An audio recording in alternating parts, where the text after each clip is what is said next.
pagbasa ay matatagpuan sa Matthew chapter 7, verses 7 to 8. Matthew 7, 7 to 8. Let us all read.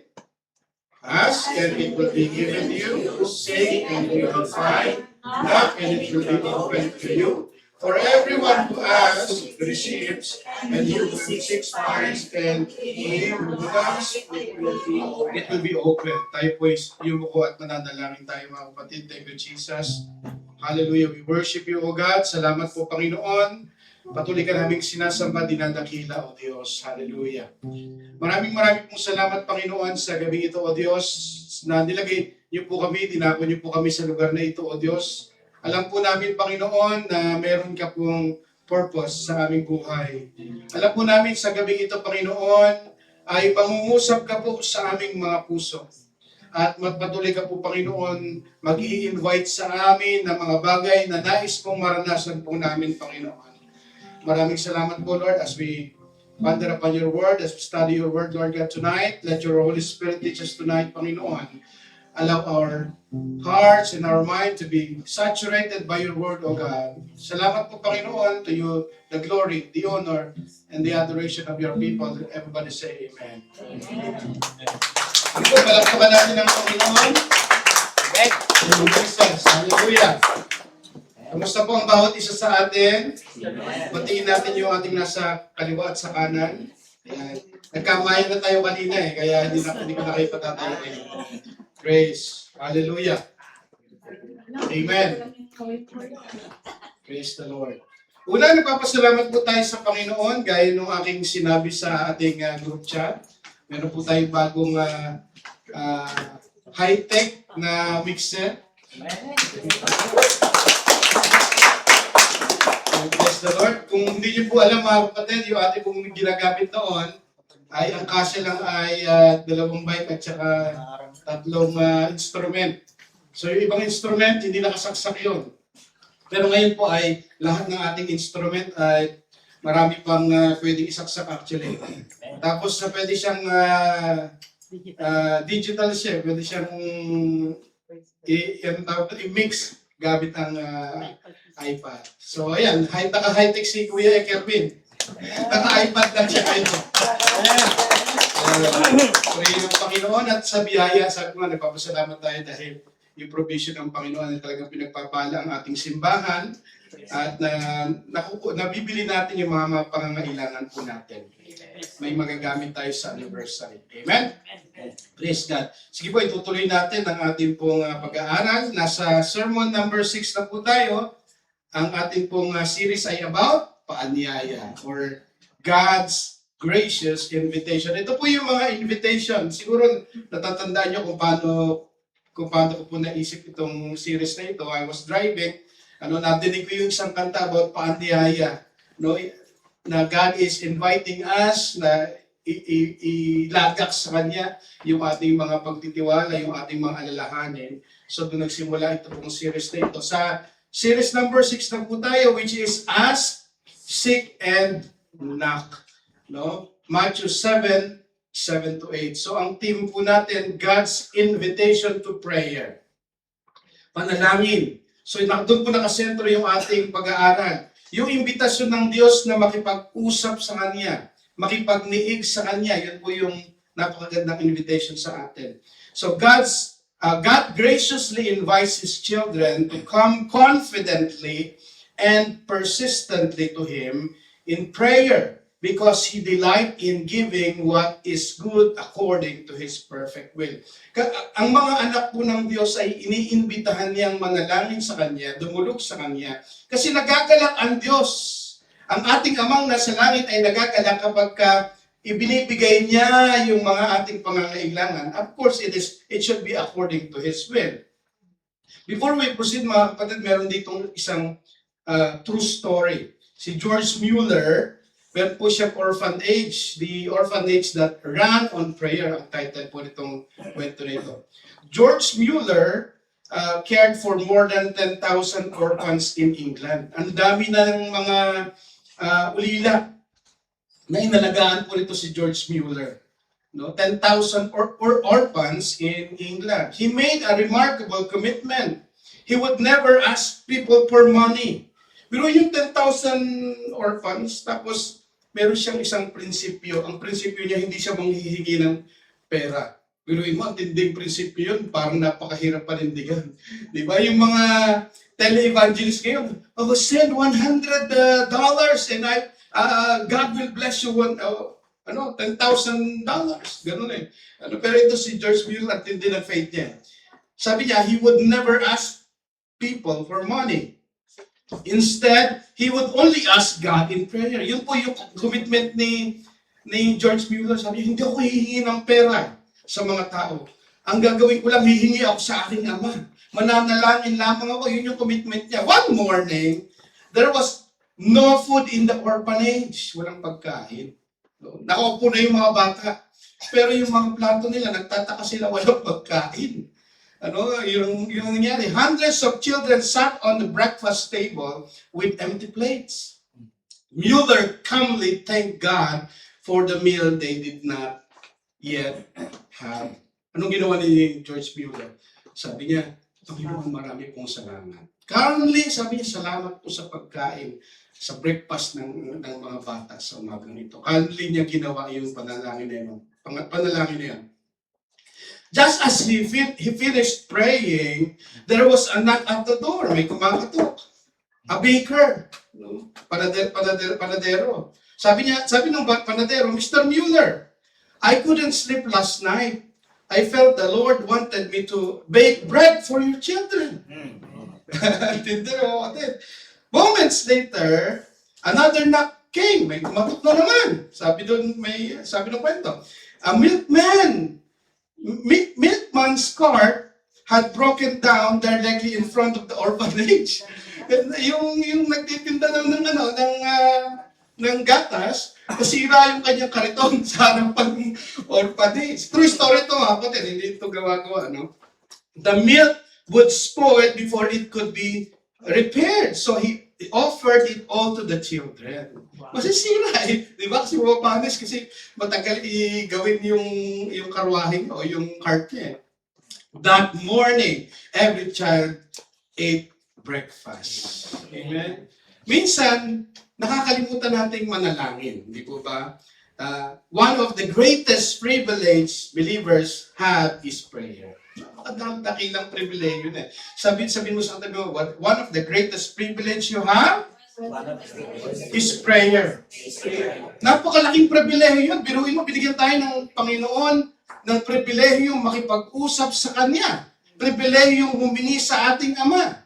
It's a great privilege, mga kapatid. Yet, many Christians neglect it.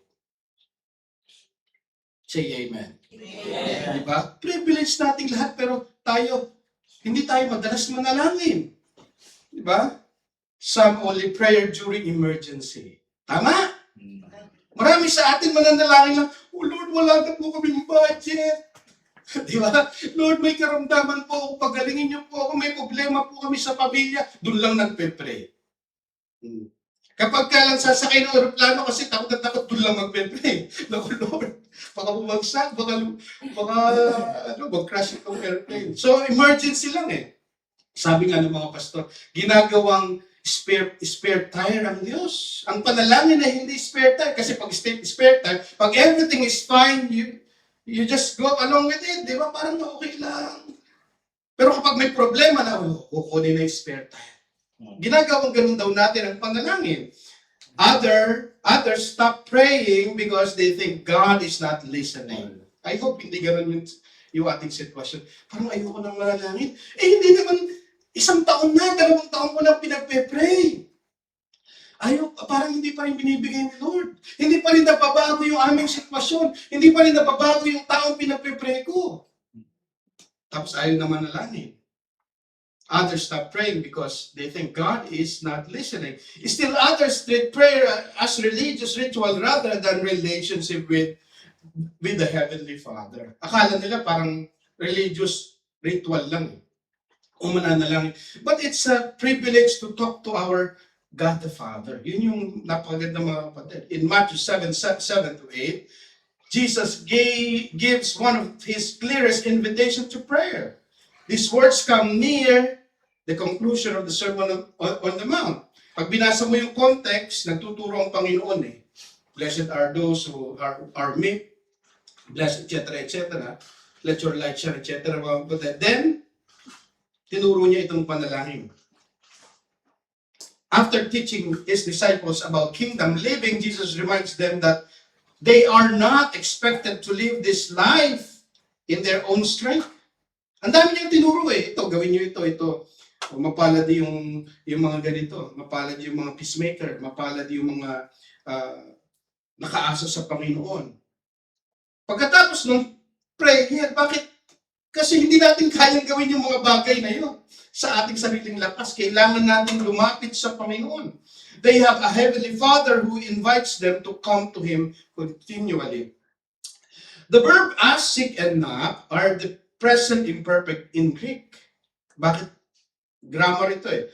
Present imperfect. Ibig sabihin, you need to keep asking, keep seeking, keep knocking. Jesus is encouraging a lifestyle of persistent dependence upon God.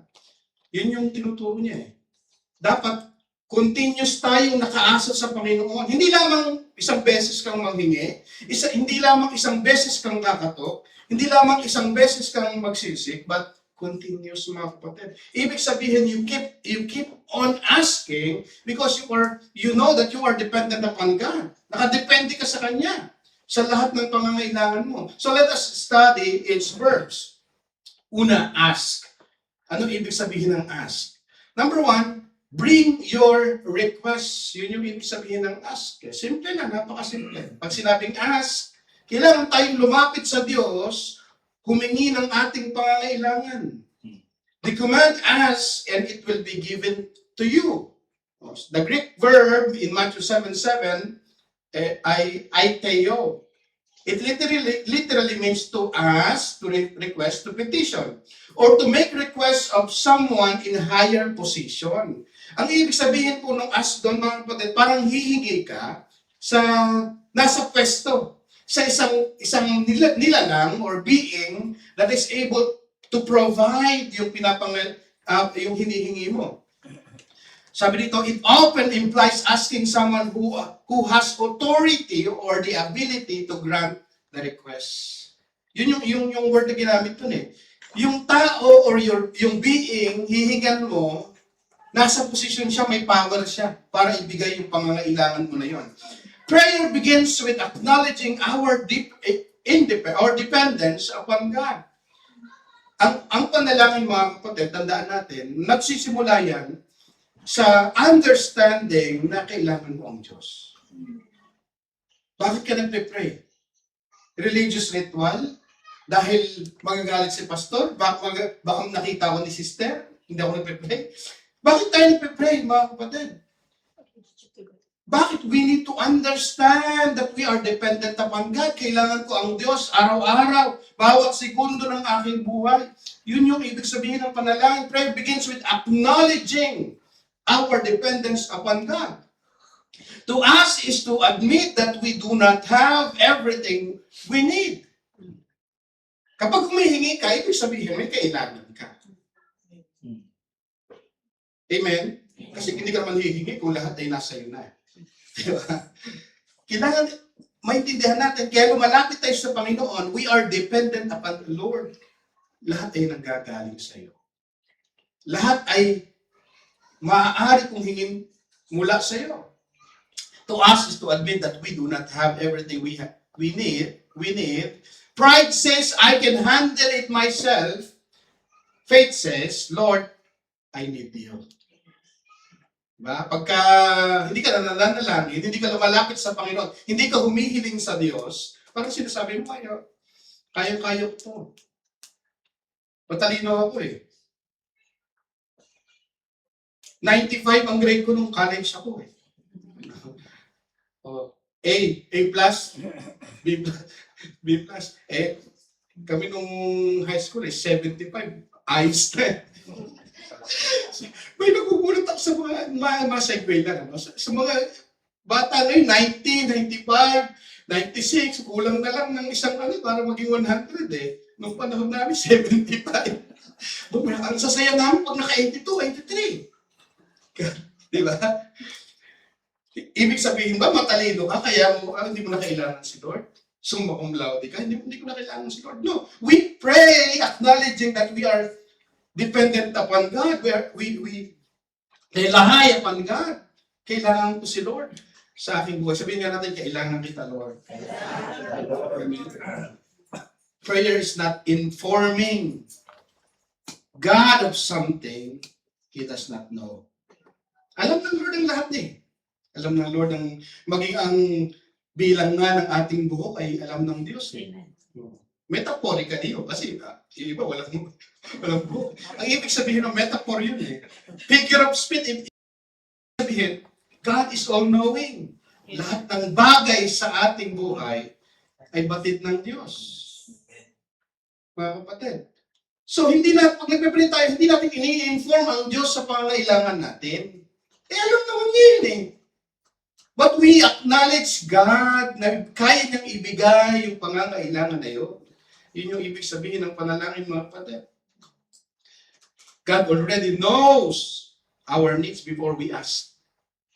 Yet, He commands us to ask because prayer deepens our relationship with Him and teaches us dependence upon Him. Yun eh. Bakit pinag-uutos pa ni Lord? Alam mo naman pala, Lord, bakit pinag-uutos mo pang mag-ask kami ng pang-ilangan namin? Kasi nga, tinuturuan niya tayong maging dependent sa Kanya. Na siya ang may-ari ng lahat ng bagay at may kapangyarihan Diyos, lumikha ng lahat ng bagay, umasa tayo sa Kanya. Philippians 4:6 tells us, in everything, by prayer and supplication, with what? Thanksgiving, let your requests be made known to God. Ang ganda mga kapatid eh. In everything, by prayer and supplication, with thanksgiving. Lahat daw ng ating panalangin, mananalangin tayo at hihiling tayo sa Diyos. Hihiling tayo paanong paraan? May pagpapasalamat. Natatandaan niyo yung kwento natin nung introduction, nagpapasalamat siya. Wala pa man ah. Kasi alam niya, nagtitiwala siya sa Panginoon that God will provide. Amen. Kaya nandun yung puso niya ng pagpapasalamat doon. Hindi niyo po kami papabayaan. Maraming salamat, Panginoon. So nandun yung puso ng pagpapasalamat. Sabi na, ulitin ko, thanksgiving, let your request be made known to God. Prayer is not begging. Inuulitin natin mga kapatid. Ang pagpanalangin, hindi yan paglilimos sa Diyos. Bakit natin sinabi yan? Begging means pleading out of desperation because we think God is reluctant to help. Bakit tayo nagbe-beg minsan? Kasi akala natin ang Diyos hindi niya kayang ibigay yung mga bagay na hinihiling natin eh. Kaya nagbe-beg. Pero hindi yun ang tinuturo ng Biblia mga kapatid. This is opposite to what the Bible is teaching us about prayer. Jesus is teaching us that the Father in heaven is always wants to give us good things. He is always willing to give good things. Sabi ng Biblia, ng verse, Matthew 7:9-11, which one of you, ito maintindihan nyo na, gusto ni Lord na i-bless ka, gusto ni Lord ibigay yung pangangailangan mo, kapatid. Kaya hindi reluctant si Lord eh. Hindi siya madamot. Yun yung term na yun eh. Hindi madamot si Lord. Kasi kapag nagbe-beg ka, parang sinasabi mong madamot si Lord. Ayaw ibigay sa iyo ni Lord yung kailangan mo. Kapag nagbe-beg tayo. Ulitin ko mga kapatid, basahin natin. No? Which one of you, if his son asks him for bread, will give him a stone? Meron ba dito mga kapatid? Nanghihingi yung anak niyo ng bread. Type na yung pandesal. Ang bibigay niyo ay bato. Wala naman, di ba mga kapatid? Sabi dito, oh. Asan yan? If you then, who are evil, pag sinasabi kasi evil, tayo ay, hindi naman tayo perfect eh. Sinasabi niya yung mga earthly father. If you then who are evil know how to give good gifts to your children, how much more will your Father give good things to those who ask Him? Gusto ba ni Lord na i-bless ka? Gusto ba ni Lord na ibigay lahat ng kailangan mo? Eh, parang hindi kayo convinced eh. And my God, sabi ni Apostle Paul, and my God shall supply all your needs. Lahat ng kailangan natin, gustong ibigay ni Lord sa atin. Hindi reluctant ang Diyos, hindi madamot ang Panginoon.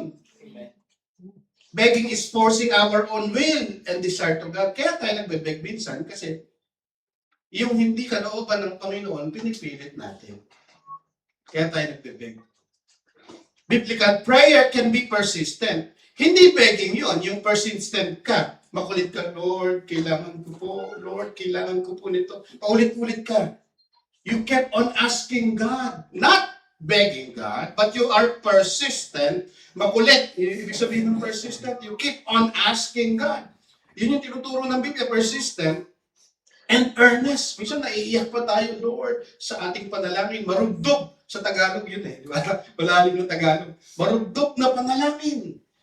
But that's not begging because you know that God is able and God is willing to bless you. Amen? Amen.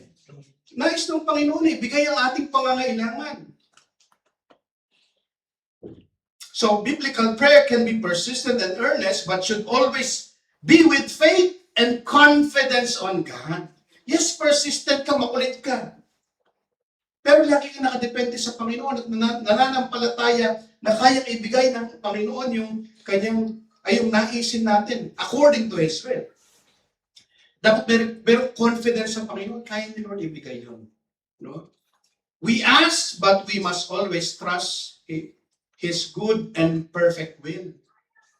Sabihin nga natin, God knows best. God knows best. God knows best. Minsan nagpe-pray tayo eh. Nagpe-pray tayo ng maraming bagay, nag-a-ask tayo sa Panginoon. Pero kapag nananalangin tayo, hindi natin pinapersa ang Diyos sa naisin natin. Lagi natin sinasabi, let your will be done. Amen mga kapatid? So anong assurance nun? Yung tinuro sa atin, ask. Anong assurance nun sinasabi ng Biblia? For everyone who asks, receives. Kung sino man daw ang humihiling, ang assurance ng Biblia, makatatanggap ka. Matthew 7:8, sabi dyan, for everyone who asks, receives, and who seeks, finds, and who to him who knocks, it will be open. So the assurance is this. Ano yung assurance? When you ask, you will receive. Napakasimple. Pag nanghihingi ka, makatanggap ka. You do not receive because you do not ask. Pastor, bakit may mga prayer kayong ina-answer ni Lord? Because we ask. Ang tanong, nag-pray ka ba? Nag-ask ka ba sa Panginoon? O laging diskarte mo lang? Hindi. Okay ako eh. Everything is fine. Diba?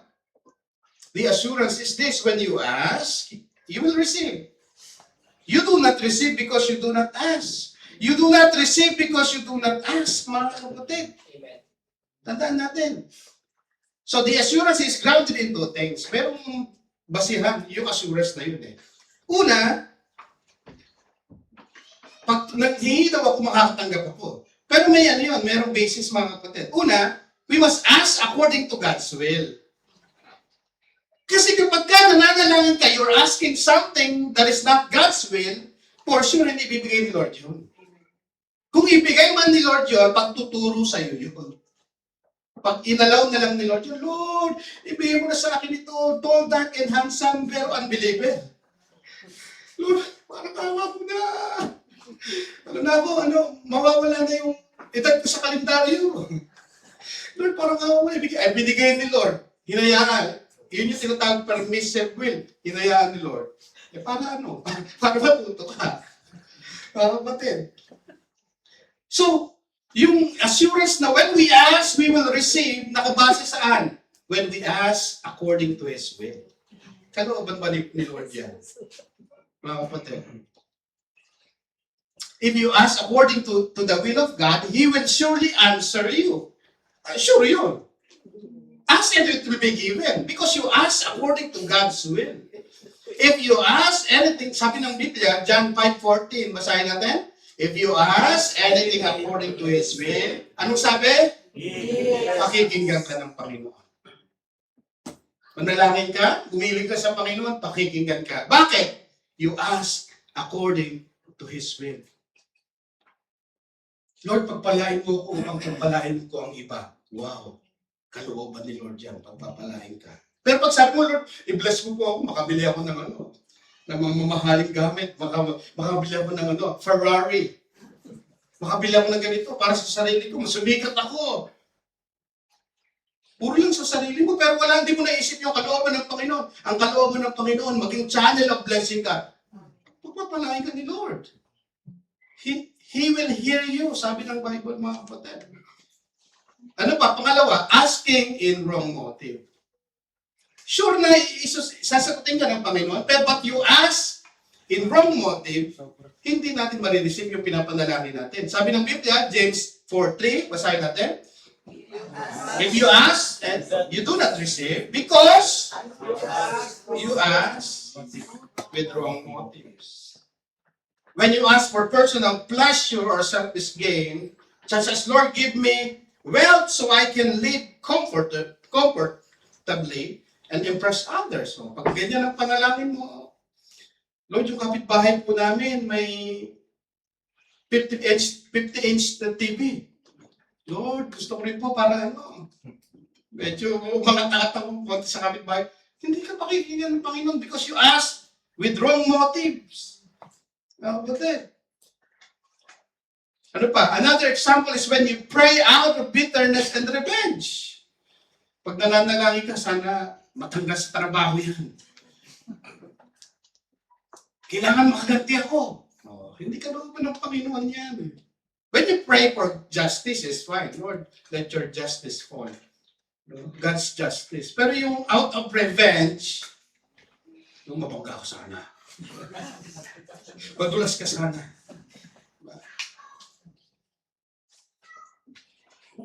Sumuha ka sana ng dugo. Patindi yung mga panalangin mo. Out of bitterness and anger, ay hindi yan kalooban ng Panginoon. You ask wrong motives. So, paano natin i-apply yung truth na yun? Pray without ceasing. Manalangin daw tayong walang patid. You may use the acronym ACTS. Alam niyo yung ACTS? Sino alam na ACTS? Adoration, Confession, and Thanksgiving. ACTS. So, when we pray, dapat daw tayo manalangin na walang patid. Pwede natin gamitin yung ACTS. Kailangan, mag-pray ka muna, adoration, pupurihin mo ang Diyos. Confession, you confess your sins. Thanksgiving, magpapasalamat ka sa Panginoon. And lastly, supplication. Hihingi ka na sa Panginoon. So that's ACTS acronym. Bring your worries before God instead of carrying them alone. Ibigay mo sa Panginoon yung mga alalahanin. Pray specifically rather than vaguely. Pag nalalangin daw tayo, be specific. Amen? Mga kapatid, pag nalalangin ka ng sasakyan, gusto mo, Lord, bigyan mo ako ng black sasakyan. Be specific na, mga kapatid. Lord, nawa po yung aking mapapangasawa ay may takot sa'yo, di ba? O samahan mo ng medyo maganda. So, bonus na, di ba? Lagyan mo lang, be specific, mga kapatid, sa ating mga panalangin. Ano? Kasi bakit magugulat tayo na ang Diyos pala'y tumutugon sa panalangin? Kasi pag vague lang, Lord, bless niyo po ako. Binabless ka naman ni Lord Pero hindi mo makita, hindi mo maipagpasalamat sa Diyos. Hindi ka mapunta sa harapan, ipagpasalamat specifically yung ginawa ng Panginoon. Because you don't ask specifically. Pag na-specific yung prayer mo, ang tindi. Yun mismo yung pinanalangin ko sa Panginoon. Naalala ko tuloy yung kami ni Sister Cherry. Sabi ko kay Lord, kasi di ba nga, ayaw nga makasal sa akin ni Sister Chen dahil may problema sa aking biyanan, di ba? Ayaw sa akin eh. May marami issue, kwento sa inyo pagka gusto nyo, di ba? Sabi ko, Lord, gusto ko pong ipaliwanag kay Cherry na ito yung decision ko, gusto kong maglingkod sa iyo, gusto kong sundin yung kalooban mo, gusto kong iana yung buhay ko maglingkod sa iyo, Panginoon. Sumusunod lang ako sa nais ko, gusto kong ipaliwanag ng lahat ng bagay na ito, Panginoon, pero hindi ko maipaliwanag. Ang hirap ipaliwanag, Lord. Morning yun, umiiyak ako sa Panginoon. Yung aking pag-iyak mula sa aking belly, talagang umiiyak ako, sabi ng Panginoon sa akin, ako magpapaliwanag. Yun lang ang prayer ko eh. Lord, gusto ko ipaliwanag. Sabi ng Panginoon sa akin, ako magpapaliwanag ko. After noon, nagulat ako, sumabay sa akin mag-lunch. Kasi magkagalit kami, ano na kami nun ha? Hindi na tuloy ang kasal eh, tigil ang kasal eh. Sumabay sa akin mag-lunch. Nagulat ako. Sabi ko, okay ah. Hindi kumakain kami. Tapos, bago kakain pa lang kami, sabi niya, nangusap sa akin ng Panginoon. Sasama na daw ako sa'yo. Tutuloy na. Kasi muna, pagka specific ang prayer mo, Lord, gusto ko ipaliwanag. Hindi ko may paliwanag. Sabi lang ng Panginoon, ako magpapaliwanag. So yung gusto ko ipaliwanag, na gusto ko maglikod sa Panginoon, sumunod sa Panginoon, hindi ako sa tao susunod. Si Lord ang nagpaliwanag sa kanya, be specific in our prayer. Ask confidently because you are approaching your Heavenly Father through Christ. So when we come to God, dapat lumapit tayong may confidence. Hindi parang hiyang-hiya tayo mga kapatid. Una, yes, makasalanan tayo, pero nilinis na ang kasalanan natin sa pamamagitan ng Panginoon. Kamatayan ng Panginoon. So we come to God with boldness, with confidence, kasi ama natin ang Diyos eh. Kapag hihingi ka ba sa tatay mo, nandun ka sa labas, ay, di ba parang nasa labas ka ng bahay, hingi po ako ng bakon. Di ba parang hiyang-hiya ka na, gano'n ka pa humingi, hindi naman siguro, di ba, kapatid? Hihingi ka, may confidence tayo. Alam mo na, bibigyan ka ng tatay mo kasi kailangan mo yun eh. Di ba? Hindi naman gano'n mga kapatid. So ask confidently. A small child does not hesitate to ask his father for food because he trusts his father's love. Diba? Hindi naman nag-hesitate yung bata. Kasi alam naman niya na mahal siya ng tatay niya. Alam niya na i-provide ng tatay niya yung pagkain niya, mga kapatid. So dapat tayo ding mga mananampalataya, we should freely bring our needs before our Heavenly Father. Pangalawa, ano yung una? Ask. Pangalawa, seek. We need to pursue God's presence. Amen? We need to pursue God's presence. Ano yung invitation ng Panginoon? Seek and you will find. The Greek word zeteo means to seek or to pursue earnestly. In the Hebrew mindset, seeking God often involved worship, prayer, repentance, and obedience. Pag sinabi ng Biblia ang seeking, hindi lamang yung parang hahanapin mo. Hindi mo kapatid. Involve yung worship, involve yung prayer, involve yung devotion. Yun yung ibig sabihin ng seeking. Seeking goes beyond asking for blessing. Di ba kanina asking? Ngayon, hindi lamang asking mga kapatid, you seek God's will. Ano yung kalooban ng Panginoon? Di ba? Hindi lamang blessing ang marami sa mga Kristiyano, lalong-lalo na sa panahon natin ngayon, mga kapatid, hinahanap lang ng blessing ng Panginoon. Nagsisimba, gusto ko i-bless ako ni Lord. Nakakilala sa Panginoon dahil i-bless daw ni Lord. Puro ganun lang mga kapatid eh. Yun yung tinatawag ng prosperity gospel eh. And it's pursuing God Himself. Hindi lamang blessing na ibibigay sa'yo ni Lord. Kundi pinupurso mo si Lord, sinisik mo ang kalooban ng Panginoon, nagbabasa ka ng Biblia, Lord, anong gusto mong gawin mo sa buhay ko? Anong gusto mong gawin ko? Susunod ako sa iyo, Panginoon. Yun yung ibig sabihin ng seeking mga kapatid. It is pursuing God Himself. Many people seek God's hand, but not His face. Sinisik yung kamay ng Diyos, yung blessing ng Lord, pagpapala. Pero hindi na hinahanap yung mukha ng Diyos eh. Yung kalooban ng Panginoon. They desire gifts, but neglect fellowship with the giver. Jeremiah 29 verse 13 says, you will seek me and find me. When you seek me with all your heart. Pag hinanap mo si Lord, hindi ka lang naghahanap ng biyaya. Hinahanap mo yung kalooban ng Panginoon. Matatagpuan mo daw si Lord. Sabi ng Biblia, prayer is not merely presenting a shopping list to God.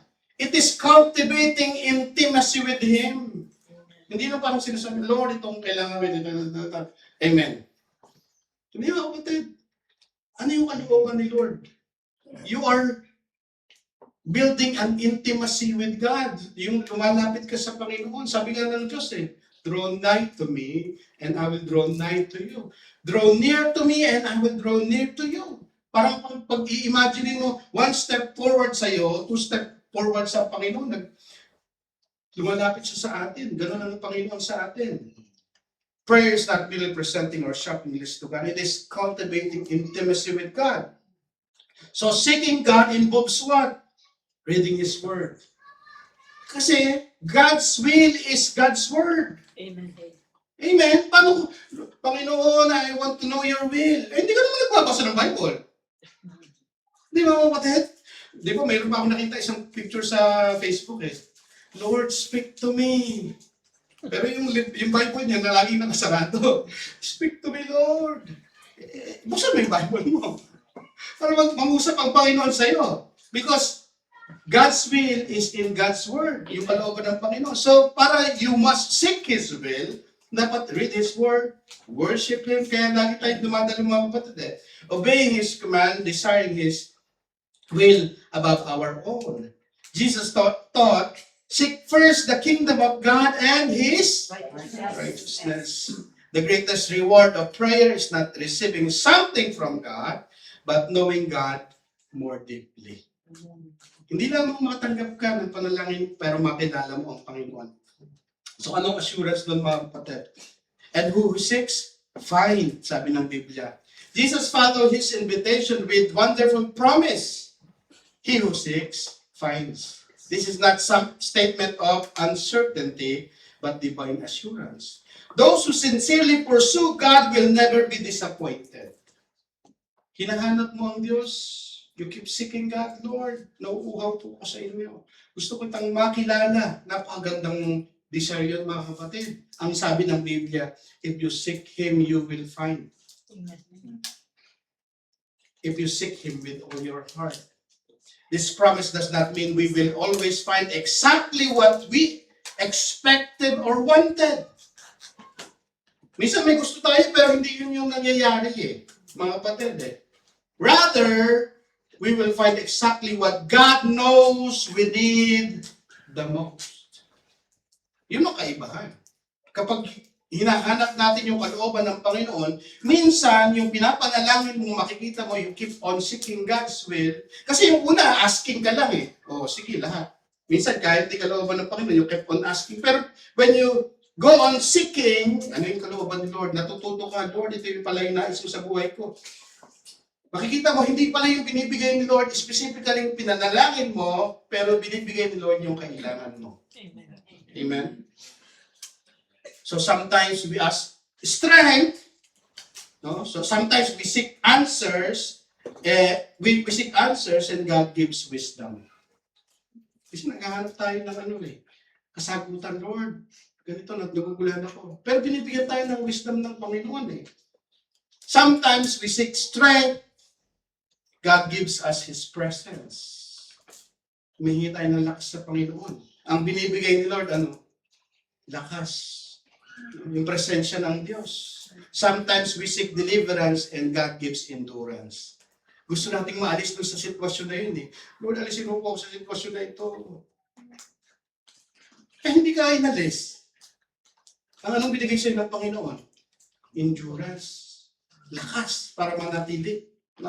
Hindi lagi yung pinapanalangin mo ang binibigay ni Lord because you keep on seeking God's will, God's presence sa ating buhay.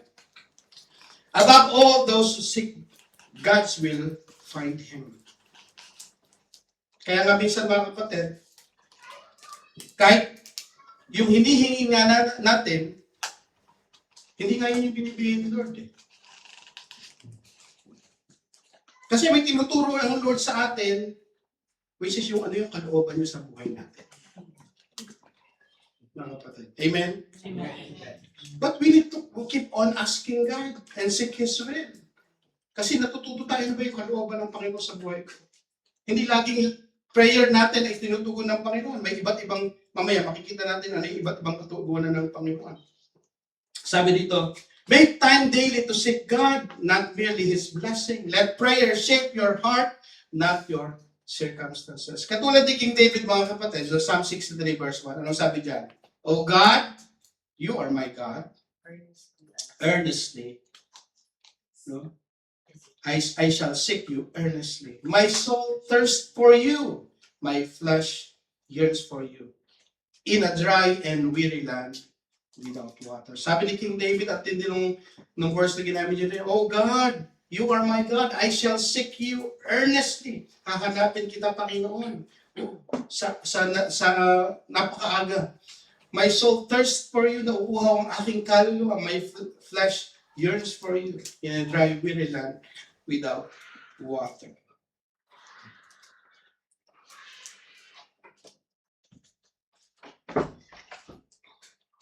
David's greatest longing is not success or comfort, but presence of God. Number 3, ano? Una, ask. Secondly, seek.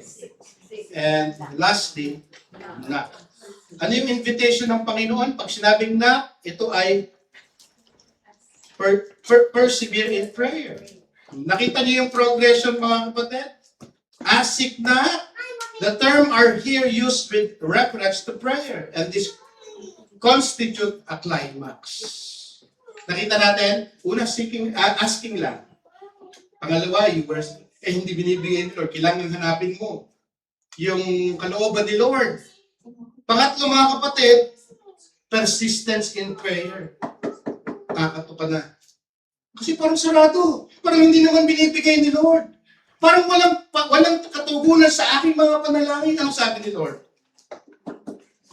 Kailangan kumato, mga kapatid. Ask implies a simple petition. Seek indicates an earnest search. Knock shows perseverance in spite of hindrances. Pag sinabi daw, knock, mga kapatid, parang walang katugunan ng Panginoon, parang walang nangyayari sa iyong mga panalangin, pero magpe-persist ka, mga kapatid. Pag mananatili ka, magpe-pray, magpapatuloy ka sa pananalangin sa Panginoon. The 3 represent earnest prayer. The image of a door speaks of both responsibility and relationship. Pag sinabing door, mga kapatid, merong responsibility at merong relationship na involved. Pag sinabi natin responsibility, meron kang kailangan gawin. Kailangan kang mag-persist. Kailangan kang manatili. Kailangan kang mag-ask. Kailangan kang maging makulit sa harapan ng Panginoon. Responsibility and relationship. Jesus commands us to knock, not because God is unwilling to give. Bakit pa kailangan kumatok? Hello? Lord, buksan mo na lang. Di ba? Kaya mo na ang bukas. Kaya nga mayroong responsibility and relationship, mga kapatid. Bakit sinabi yun? The image of a door speaks of both responsibility and relationship. Jesus commands us to not because God is unwilling to give, but because He desires us to come to Him continually in dependence and fellowship. Gusto ni Lord na patuloy kang lumapit sa Kanya. Gusto ni Lord na patuloy kang maging makulit, lumapit sa Diyos kasi dependent ka sa Kanya. Minsan, hindi binibigay ni Lord kasi gusto niya lumapit kang patuloy, hindi huminto sa pananalangin, pakikipag-usap sa Panginoon. He does not simply place everything in your laps in a way that fosters spiritual laziness. Kung lahat binigay na sa iyo ni Lord, hindi mo na kailangan kumatok. Walang hindrances, walang obstacle sa lahat ng pangangailangan mo. Kapag one ask, one click. Magkakaroon ng tinatawag na spiritual laziness eh. Hihingi ka pa ba? Kaya pala sinabi ng Panginoon anong panalangin na tinuro sa mga disipulo, mga kapatid. When you pray, pray like this. Our Father, who art in heaven, hallowed be your name. Your kingdom come, your will be done on earth as it is in heaven. Give us this day our daily bread. Hindi niya sinabi, give us this week our weekly bread. Kasi gusto niya lagi tayong humingi sa Panginoon, maging dependent sa Panginoon. Pero yung kung binigay na sila sa Lord, o sige, meron ka ng bahay, meron ka ng sasakyan, o di ba, lahat. Magpatid, walang hirap-hirap. Hihingi ka pa ba? Di ba? Aasa ka pa ba sa Panginoon?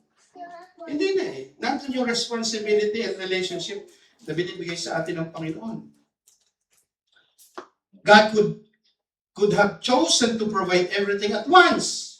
But He invites us to return to Him day after day. Kaya ba ibigay ni Lord lahat? Pang 1 year. Kaya mo pala eh, di ba? Ganit.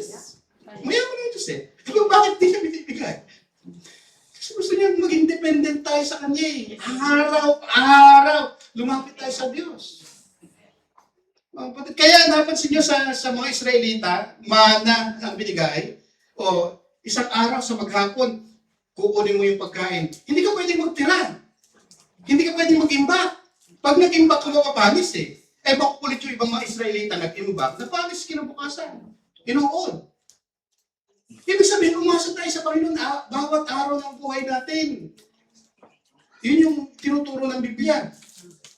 Every day of prayer reminds us that our lives are sustained not by our own resources, but by His faithful provision. Araw-araw ng buhay, hindi dahil magaling ka, hindi dahil may malaki ang sahod mo, hindi dahil matalino ka, hindi dahil malakas ka. Lahat yan, pwede isang iglap mawala. Amen.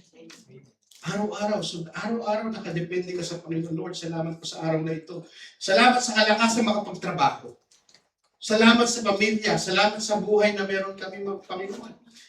Yet the image of knocking also, sabi ni Charles Spurgeon, ang ganda yung sinabi niya, yet the image of knocking also implies that there is a door that can be opened. Yun ang maganda. Hindi naman wall yung, sabi dito eh, hindi wall. Pinto. Kung pinto, pwedeng buksan. Amen. Minsan hindi sinasarado ng Panginoon para tayo kumatok. Pero ang purpose ng pinto, bubuksan. Amen. Kailangan mo lang kumatok, mga kapatid. Yun yung purpose nun. They are made on purpose of entrance. And so the blessed gospel of God is made of purpose for you to enter into life and peace. It would be of no use to knock at a wall. Kakatok ko ba sa ganito? Papasukin niyo po ako. You will not knock on the wall. You will knock on the door. Kasi bakit? Bubukas yun eh. May possibility mabukas, mga kapatid eh. For it is arranged for opening. Knocking pictures a persistence. Sabi mo sa tabi mo, maging makulit ka. Pero minsan, hindi tayo persistent eh. Nangangailangan tayo, we ask, alam naman natin kalooban ng Panginoon, hindi agad binigay ni Lord. Ayoko na mag-pray. Para hindi kalooban ni Lord. Sinek mo na nga yung kalooban ng Panginoon eh. Kailangan mo lang pumatok mga kapatid eh. So knocking pictures persistence. Sometimes God answers immediately. Sometimes He answers later. Sometimes He answers differently than we expect. Diba? Minsan, immediately, in-answer ni Lord. Answered prayer ka agad. Kaka-pray mo lang, sa hapon, andun na. Minsan, ang tagal. Tapos, minsan, hindi naman yun yung pinag-pray mo. Nag-pray ka tall, dark, and handsome. Natanggap mo, tall, dark, and handsome. Hindi naman ito yung pinag-pray ko, Lord. Diba, naalala ko tuloy isang pastor, batang pastor. Dami kong naalala. Batang pastor, maliit lang yung kongregasyon. Full-time minister siya. No? Siyempre, yung love gift, hindi talaga sumasapat. Sapat lang sa pagkain. Ang problema yung sapatos niya, nagpa-fasting din. Gutom. Bakit nga? Hindi nag-pray siya, Lord. Sabi, Panginoon, kailangan ko ng sapatos. Leather.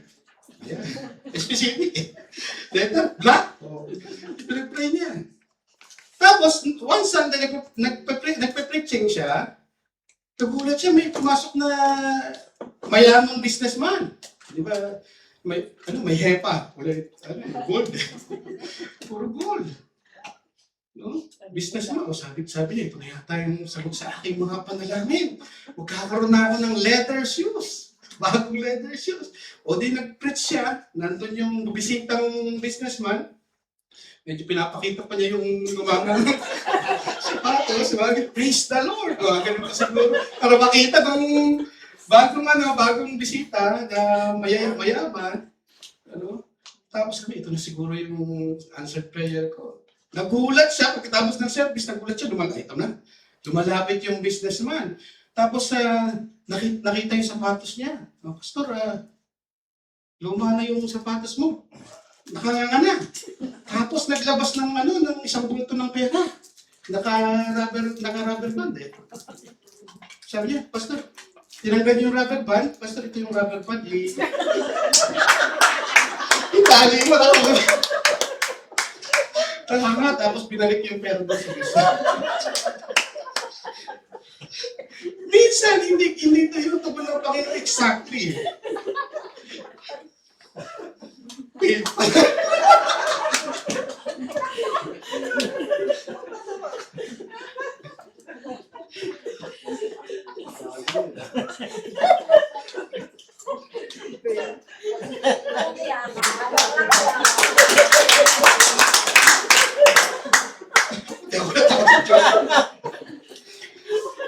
Ang point lang mga kapatid, minsan, hindi ganun talaga tumutugon ng Panginoon eh, di ba? Minsan may pinalaya tayo, pero iba eh. Yung pala yung may tinuturo si Lord sa atin. Minsan, maaaring may prayer din kayo mga kapatid. Tagal nyo na pinapipray, will naman ni Lord yun. Di ba? Tinuturuan lang tayong patuloy manalangin. Amen? Persistence in prayer. Persistence in prayer does not persuade an unwilling God. Pag sinabing makulit ka, hindi ibig sabihin parang pinipersuade mo dahil unwilling si Lord. Kinukulit mo lang. Hindi ganun mga kapatid. Pag sinabing persistent, rather, it demonstrates genuine faith and teaches us to trust His timing. Maaaring hindi pa. Pero mag-pray ka, kumatok ka ng kumatok. Hindi pa man. So we are trusting God's timing. Sige lang, mag-pray ka lang na mag-pray. Sasagutin ng Panginoon. Jesus later illustrated persistent prayer through the parable of persistent widow. Sabi dyan ng Luke 18:1-8. Anong sabi dyan? The point is not that God is reluctant, but that believers ought always to pray and not to lose heart. Ano yung point ng kwento na yun? Yung makulit na widow. Di ba? Alam niyo yung kwento? Di ba? Yung judge, lagi siya kinukulit. Kinukulit yung judge sa sitwasyon niya. Sabi ng judge, kahit unbeliever ako, sige, tutugunin ko na yung request nito kasi ang kulit eh. Di ba? So, anong point ng kwento ng parable na yun? Maging persistent, makulit tayo sa pananalangin sa Panginoon. So, God's answers may be one, yes. Di ba? This means that it is God's will and it is the right time. Pag sinabi ni Lord sa atin, pag sinabi ni Lord sa atin mga kapatid, yun na yung panalangin natin, tinugon ng Panginoon. Right time yun at kalooban ng Panginoon yun. Pangalawa, pag sinabi ni Lord, no. This means He has something better. Pag sinabi ni Lord, no, merong bibigay si Lord the better. Magpipray ka, Lord, itong trabaho na ito makuha ko, hindi binigay ni Lord. Diba? May para sa'yo si Lord. His redirection can be His means of protection. Number 3, pwedeng wait. Hindi tinugon ni Lord, pero hindi ngayon. Wait, ibig sabihin, it is God's will for you, but you are not yet ready for it. Although you are willing and able, God is willing and able to give. Di ba, ang illustration nito eh. Di ba, if you are willing and able, for example, yung anak ninyo, 1 year old, di ba? You are willing, gusto mong ibigay sa bata yung bisikleta, and able, mayaman ka, may pera ka, pero ibibigay mo na ba agad? Hindi pa eh. Merong certain point of time na ibibigay mo sa kanya. So yun yung ibig sabihin ng wait. Every answer flow from His perfect wisdom and love. So anong assurance ng knocking? Anong sabi doon? And to him who knocks, it will be open. Yun yung assurance sa atin sa panalangin. Kumatok ka ng kumatok, pagbubuksan ka ng Panginoon. This promise assures believers that God is not distant or indifferent. He welcomes those who come to Him in faith. The open door presence, God's gracious, response to those who seek His presence and His will. While the answer may not always come according to our preferred timing or in the form we expect, God never ignores the sincere prayer of His children. Hindi nakakalimutan, hindi binabaliwala ng Panginoon ang mga panalangin po natin, mga kapatid. It will be given to you, sabi dito. You will find and the door will be open, assuming that you ask according to His will, Seek with humility and not in persistent faith. Paano natin i-apply yung number 3? Do you have prayer requests that hasn't been answered yet? Meron ba kayo mga panalangin? Ang tagal-tagal yung pinagpe-pray, pero hindi pa tinutugon ng Panginoon. Ang encouragement ng Biblia ay do not stop praying persistently. Be persistent. Trust God's timing even when you do not understand. Pag hindi mo naiintindihan, Lord, bakit ganito? Madaan pa rin ako sa pagsubok. Nahihirapan ako. Pagtiwalaan natin yung timing ng Panginoon. Keep knocking because God is always working. Let me close the message, mga kapatid. Jesus invites every believers to live a life marked by continual prayer. Palaging manalangin, huwag hihinto sa panalangin, mga kapatid. Una, ask because God is your loving Father. Humingi tayo sa Diyos. Ang Diyos natin ay mabuting Ama. Seek because knowing God's light greatest treasure. Bakit?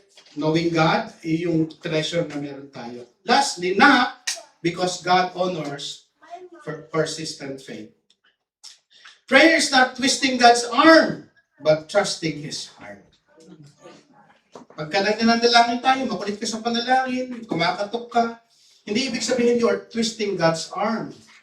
But ibig sabihin, pinagtitiwalaan natin ang Panginoon. Let us all heed to His wonderful invitation of God to commune with Him. Amen? Yung invitasyon ng Panginoon, napakaganda, makipag-commune sa Kanya. Makipag-niig sa Diyos sa pamamagitan ng panalangin. Let us all stand. Thank you, Lord. Hallelujah. Thank you, Jesus. Hallelujah, Lord.